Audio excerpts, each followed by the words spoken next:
With more NFT marketplaces in the ecosystem, it drives that competition, innovation, and everything else around it to make the best user experience possible for anyone that is trading NFTs.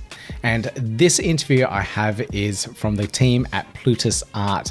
We have Fettuccine, we have Stale Dev, and we have Chadi all joining me on this episode to talk about their platform, which they're building out. They're taking their experience from the community, from a collector's point of view, from a developer's point of view, and also from an artist's point of view to build out the best NFT platform that they can possibly can. And I really like their approach here in what they're trying to do. Now, this interview was filmed at Rare Bloom early this year, and I finally managed to finish off this edit to get it out to you guys. So hopefully you enjoy this. Let's get into it. Yeah, gotta do it like that. You've been listening to the Learn Cardano podcast. Gotta get it hype. Crypto is what we like, but this is not investment or financial advice. Gotta do your research, cause it's risky. We know it is. This show is educational and it's informative. Crypto's the future, really, it ain't no debate. I have the team here from Plutus Art, and it's a brand new NFT marketplace that is building on Cardano. They're taking a slightly different approach in regards to how they're building things out, and I heard a little bit about it, but I want to learn more. I want to dig in deeper, learn about the team here as well. So let's get into it. So we've got Fettuccine, we have Stale Dev, and we have Chadi joining me on this episode. So let's get a little bit of an idea of their backgrounds first, and then we'll get into the project. Fettuccine, could you talk a little bit about yourself and how you're involved with the project? Yeah, so I'm Fettuccine. I'm the founder of Angel Baby Hit Squad. It's the first Ethereum NFT with Cardano utility, so integrating the different blockchains and exposing new collectors to what we've got going on Cardano. I came into the space as a collector, so that's my background. My professional background's in marketing and business development, and right now I'm just looking to grow the ecosystem, so that was why us three came together as a core three to create Plutus Art. Myself as the collector slash business side, Stale as the developer, and then Chadi as the artist. Brilliant. And Stale, would you like to give a little bit of an overview of yourself and how you're involved? Sure. So I started right at the beginning of the Cardano NFT scene. I was helping kind of develop community tools. I went on to make CNFT.io before leaving early this year, and then not long after that Chadi reached out with Fettuccine, and I thought it was just a perfect dream team, so I'll be handling all the tech side of it.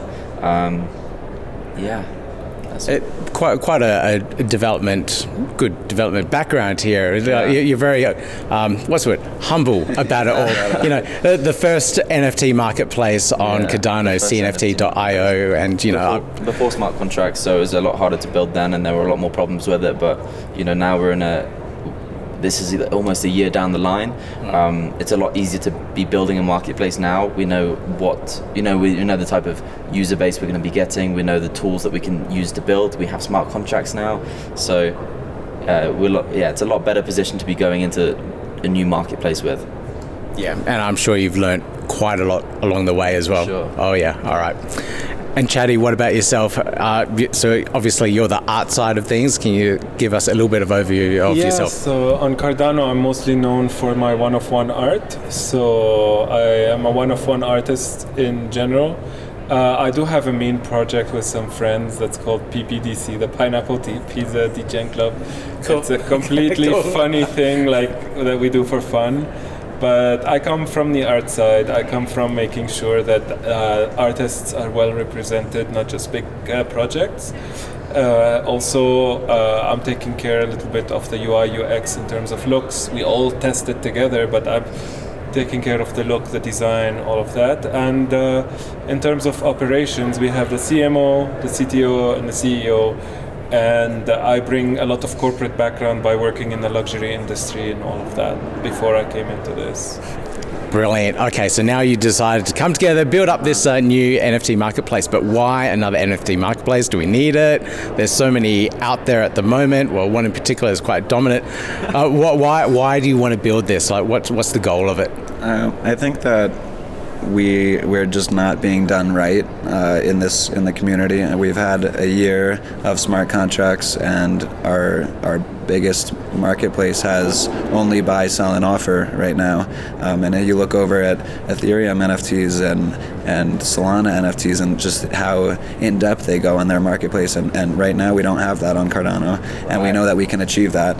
We have a lean team. We're extremely dedicated. We know what we want because we came from the community. I think between us we probably have 5,000-6,000 NFTs, Cardano NFTs, so we know. Insane. We know what we want to see. We know how we want to trade, and we haven't seen that yet. So not only that, we're operating as leanly as possible so that most of the fees stay within the ecosystem. I think that's really important in a bear market, especially because we're not getting that capital infusion into our market, into the Cardano NFTs at the rate that the fees are depleting it. So as long as we could keep that cap less open, then we're going to see our market flourish. We're going to see smaller projects do better. We're going to see bigger projects do better because there's going to be more capital flowing between all of it. So I think it's a really important time, especially now, to release a competitor. And even, I mean, our goal obviously is to gain market share, but even if we don't, and we just light a fire under the current solution and push them to be better and do right by the collectors that we should be seeing, then it's a win for our space. Gotcha. Okay. Now, you said the Solana, OpenSea, the other ecosystems and their marketplaces have more features out there now. Me only ever owning Cardano NFTs, I don't know what else is out there, so I don't know what's missing. So what is missing compared to what we currently have in the Cardano ecosystem, and what are you guys building out of it? So, I mean, right off the bat, auctions, that's one thing that I think every other ecosystem has, and we don't have that. There's offers for NFTs with other NFTs, so if I were to offer you a Clay Nation and 500 ADA for your space bud, that's something that we can do. Right. So it's I'll just probably take that. Yeah, it's making it more interesting, and it's making it a collectibles thing. I mean, if we look back at history of collectibles, if I were a baseball card collector or a basketball card collector, I would say, here's my LeBron James rookie card and another card for your whatever card, and that's the bringing back true collectability to the space instead of just straight cash offers. Buying and selling with native tokens, so we're celebrating each project and allowing them to kind of operate in their own ecosystem within our platform. Respecting artists. Right now, if you go onto the current leading marketplace, it's only showing projects because they bring in the most money. But the backbone of NFTs is art, is artists, and we want to celebrate that too. So it's giving love to the people that deserve it in our space. So how are you going to showcase the artists more compared to how it's done at the moment? There are a few ways we will do it. There is the obvious, which is the feature artist on our website, and when you first log in. So that will definitely be something. I think JPEG just released it 2 days ago, so they're starting to look in that way. You have Artano that does it a lot, so they're all about the artists one-of-ones. You have Tokan used to do it also when they first came out. So we know it's out there, but we're doing it in different ways that we can't disclose on camera. Maybe off camera I can tell you. Sure, okay. But at the moment we're not disclosing. But there will be ways where we will be celebrating artists with the users too. So the user can come in and they can do things with their favorite NFTs. They can do things with specific NFTs that the artists can make.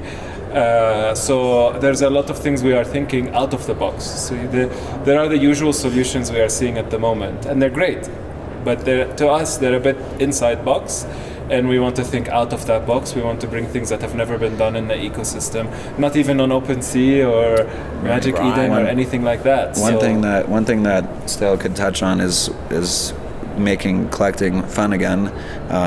So we're making the experience more gamified when you're interacting with our platform. So we'll have challenges and things like that, like collect 10 NFTs this week and you'll be entered in to win a Clay Nation.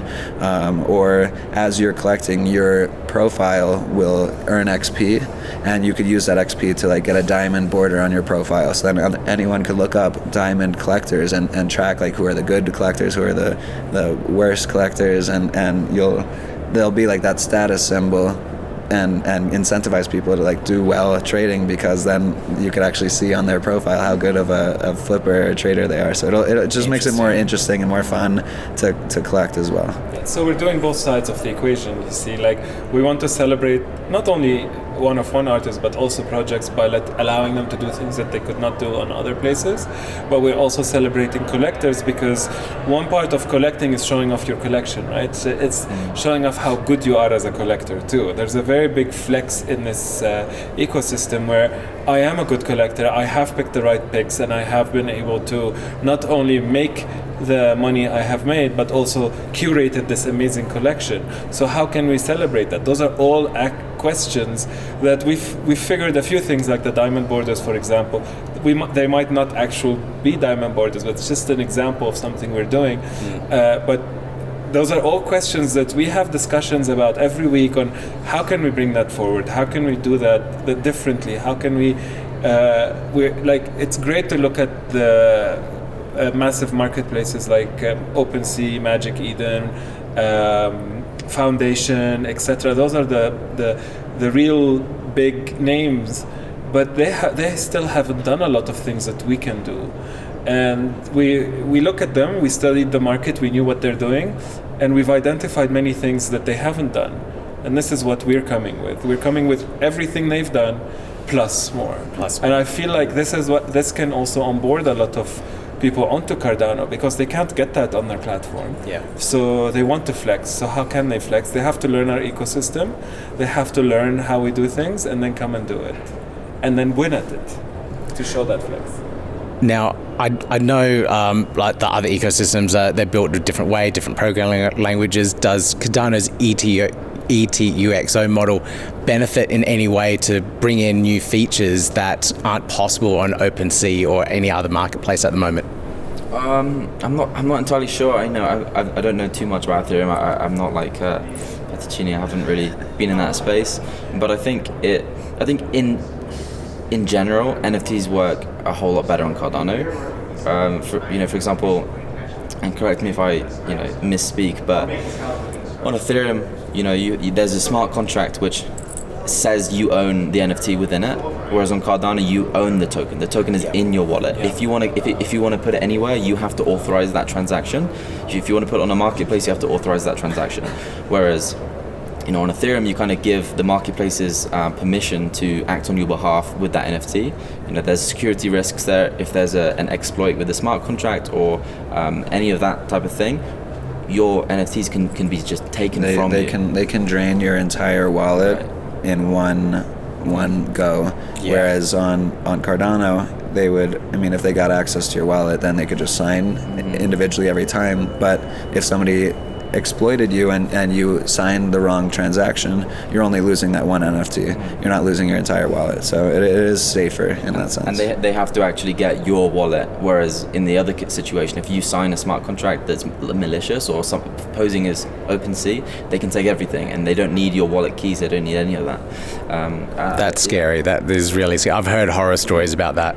I think in general, just NFTs work great on Cardano. Being able to mint a certain amount of a whole project or sending a bunch of tokens to other people is a lot cheaper and better managed on Cardano. But other than that, I think Chadi has touched on the art side of where we're going, and Pettacini has touched on the kind of community side and creator side, but there are lots of things that I want to do for developers. I want developers to be able to interact with the marketplace, to integrate it into their dApps and their websites. For example, CNFT tools, they are a rarity and drop calendar for NFTs, so you can go and find the rarest NFTs or filter by a certain trait on their site, and they will show you if or which NFTs are listed with us or with JPEG, for example. And they can then create a transaction in their website to buy that NFT. The user can do that, but they don't receive anything for that. And I believe that they have tried in the past, but haven't been allowed access to receive referrals or affiliates for this. So for me, I want within our smart contracts, you as a third party to be able to embed affiliates into these transactions. So if you're a developer who's bringing out us users or us purchases, then you will earn for that. And I think that's how it should be, because developers in this space need to earn as well. Even if they're building community tools which don't really earn them for them, at the moment their only way to go through that is ads or charging people to list on their platforms. I think that's a really good thing that we're pushing forward with this marketplace, is that idea of decentralization. We are looking to perfect the marketplace, but we're not looking to move into minting and launch pads and other things like that just to pad our company's pockets. We want to be as decentralized as possible, and we know that there are incredible builders in this space, in the minting scene, so we're looking to partner with as many minting services as we can so that they could go on our website. We see however many minting people, and people could choose which ones they want to do. If they wanted to do whatever other services, we're tapping into the amazing Cardano network and not spreading ourselves too thin. I think that's another current issue with what we have, is they're focusing on too many things at once and not doing the one core thing correctly. Yeah, like for example, if you're a bigger project, you might want to go with NMaker because they have the solution for like 10K drops. But if you're a smaller project, you might want to have that one-on-one interaction with your minter. So you might choose a smaller minter that you can actually communicate more with and not have to go through customer service. You want to go straight to the minter. So there's just to be clear, NMaker's customer service is great. I've had conversations with them too. It's just like different people have different needs. Yeah. So when it comes to minting and all of that, we want to be able to kind of bring everything to them, let them know what each one does, and they can go to them. And just like we're giving referrals to why not have that other revenue stream for ourselves and be able to bring that revenue stream, which is shared revenue, with them. So that is something me as a CEO, I might want to ask that mentor for, because that is a revenue stream for us that can help us with the development also. I love the idea of options, giving the user options of being able to do what they want wherever they want. So if they want to use OpenSea NFT and browse all their projects on there and then like buy via their website, fantastic. Yeah. And if the developer gets that extra revenue, even better. It gives them more incentive to actually work with you guys. Fortunately, right now, if I were a project creator and I wanted to use the launchpad of the current marketplace, I would be forced to use their minter as well. Right. So it's just solidifying this monopoly that it's so anti our space, it's so anti Web3. We want to celebrate as many different creators and project leads and developers as we can with this platform, and currently they're being let by the wayside.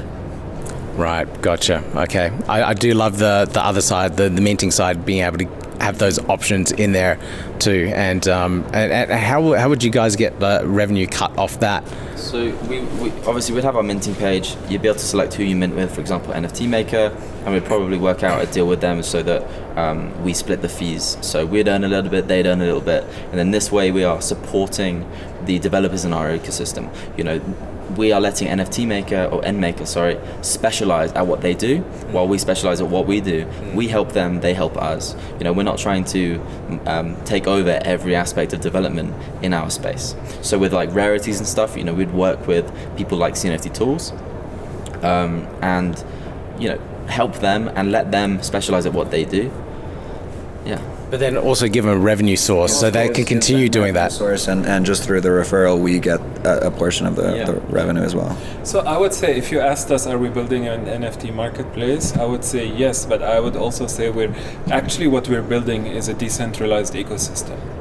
That is probably the best way to put it. And it starts with the NFT marketplace, but then it's going to grow. We don't know where it can go, but the fact that we have that mindset of a decentralized ecosystem, we know it's going to go in that path. Currently, if you wanted to buy an NFT on Cardano and you wanted to create on Cardano, there's no landing page of where to go, and if you do land on our current marketplace, you're siloed into their solutions. Here you land on our marketplace, here's 10 different minters that you can use, here's this, and then people get to choose, and it allows their personal growth. Right, like a one-stop shop that doesn't try to do everything themselves. Yes. You know, you can come to our site, you can use everything that we have, but lots of the functionality of our site, you know, outside of the marketplace, will be integrated with other platforms that specialize at that. So you can come to us, and if you do, you know, if you aren't familiar with minting but you've used the marketplace, you can come to the minting, mint whatever you want, or be referred to one of the partners of our minting, and go from it from there. Now, I want to mention open source as well, but first, before we get there, you are a small team. It's just the three of you, is that correct? Yep. So specializing in what you do is probably a much better approach than trying to do everything. Otherwise, you'll be spreading yourself thin. You're not completing or being a specialist in what you're trying to achieve. So I think that's a very good approach. We also have Jonathan from Canonical, who does the smart contracts for us. Yep. So we let him as well specialize at the smart contracts. We tell him exactly what we want, and I get to work on the back end, the blockchain integration, and just the marketplace at whole. But gotcha. You know, he is a 20-year experienced Haskell developer who we'd much rather be having do our smart contracts. You know, he built the JPEG store smart contracts. I think he's built NFT maker contracts. So yeah, in that sense as well, and we do have other like minor employees working on the front end and stuff like that too. Okay. But the core team is us three. Not full time, basically. Yeah. Yeah, because again, at the end of the day, it's more about getting this out the right way, getting this out lean, and being as decentralized as possible. And at the same time, you mentioned open source. Eventually, we do want to open source our code.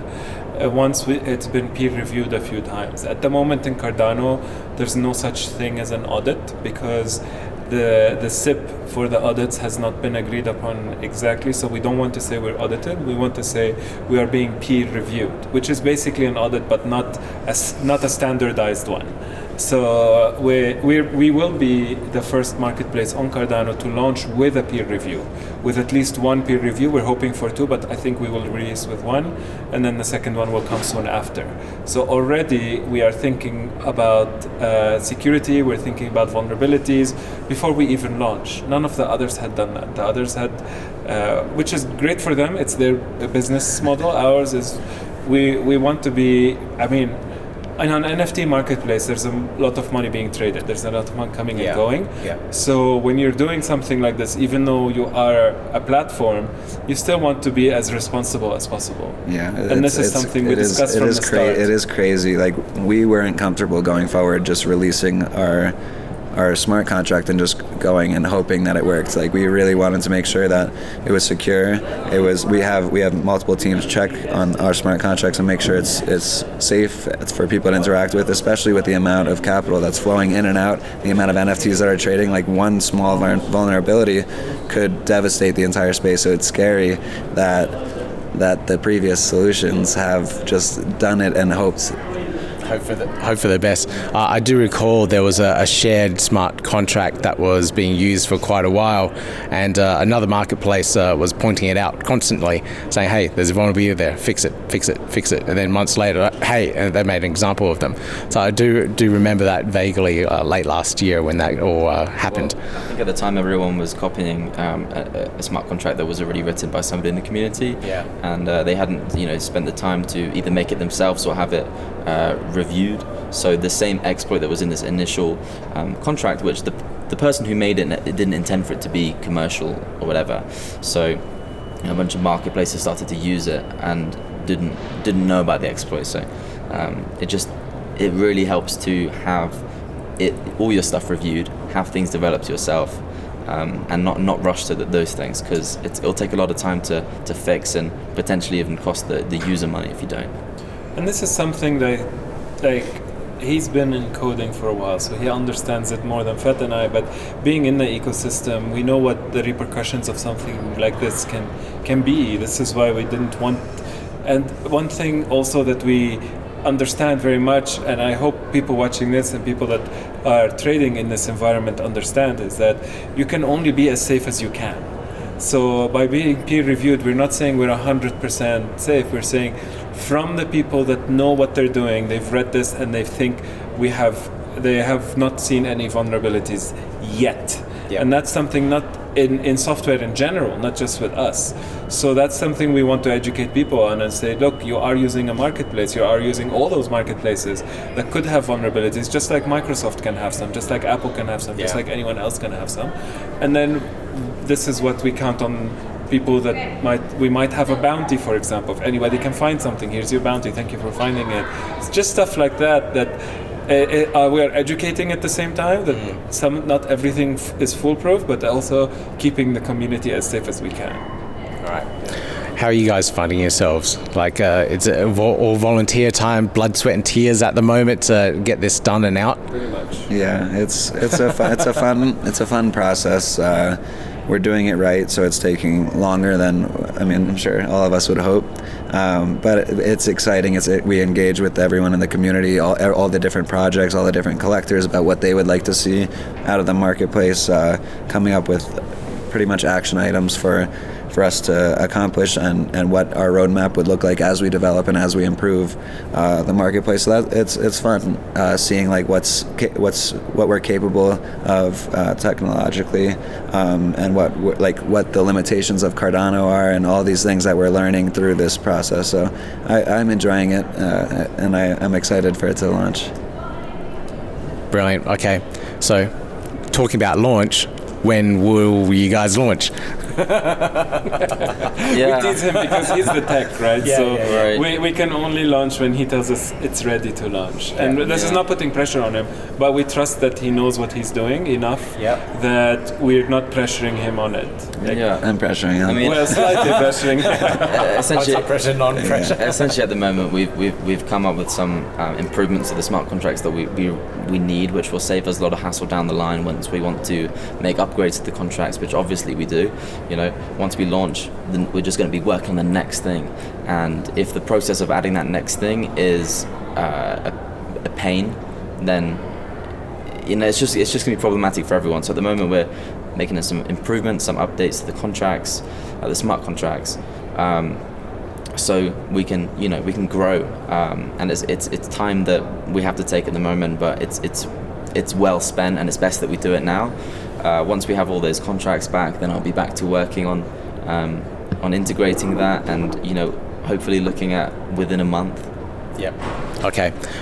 You also mentioned something a little bit earlier to me around your news and updates around your development cycle as well, right. and having like constant updates and communication. Yeah. Can you talk a little bit about that? Yeah. So I come from playing lots of video games when I was younger, and one thing I really appreciated about the good games, like big games like League of Legends, is they have weekly patch notes or updates, and as the end user when updates will come, and you're well informed about what those updates are. I think the problem with lots of projects that don't do that, or the current biggest marketplace, is as a user, unless you're closely following the Twitter or whatever, it's quite easy to get lost in what's happening or when stuff is happening, or if anything is happening. So at least this way, if we have like weekly or bi-weekly updates, you can know, this day is coming around, this is the day updates usually roll out, and you can get excited for what's coming. What's coming will come because we're already consistently hitting those goals. All right, brilliant. Okay, so hopefully everyone's gotten excited about this. Where can they find out more information? Where can they reach out to you guys? So at the moment we are keeping things a little tight-knit. Our Twitter is probably the best place to be, Plutus_Art. We do have a Discord, but we're keeping it closed at the moment because we're still figuring out what is the best way to be of service to people. So the customer service through Discord, we found that you get a lot of fake people coming in and trying to scam. So we're trying to mitigate that as safe as possible. I would say any of our Twitters, Plutus_Art on Twitter, and then you could just check out the landing page for now. Plutus.art. It looks nice. Yeah, it says abundance is brewing. Because Plutus is the god of abundance, so that's why we picked the name. So we believe that NFTs will bring abundance to everything, not just traders, but You can have an abundance of happiness by looking at your NFTs. You can have an abundance of money by trading them right. You can have an abundance of just friends through the ecosystem, etc. So yeah. All right. Brilliant, guys. I'll put all the links and show notes references in the notes for the video so everyone can find out a little bit more about you guys. Put your Twitter handles in there as well so they can engage with guys directly too. I think that's a really good way of finding it. Our DMs are always open. All three of us are pretty good at replying. We sometimes forget, but if we do, please DM again. But we are quite good at replying. Maybe you're just talking about yourself there, Chaddy. Okay, I try my best. I try my best. Yeah, okay. All right, awesome. Thank you so much for having us on. All right, thank you guys. Yeah, appreciate it. Thank you very much. All right. Now, at the time of recording this, the platform isn't quite out yet, but who knows? Have a look down the links below and it may be ready if you're looking or viewing this one at a later date in 2023, for example. The guys are almost there. They're just doing the finishing touches just to make sure the platform is perfect and ready to go. So once this one's out, there'll be more competition, a little bit more innovation, and I absolutely love what the guys are doing. All right. If you enjoyed this podcast episode, if you really like Cardano related content, please give me that thumbs up, hit that subscribe button and click on the notification bell. And I promise you'll get a lot more Cardano related content soon. All right, see you in the next video. Yeah, gotta do it like that. You've been listening to the Learn Cardano podcast. Gotta get it hype. Crypto is what we like, but this is not investment or financial advice. Gotta do your research, cause it's risky. We know it is. This show is educational and it's informative. Crypto's the future, really, it ain't no debate.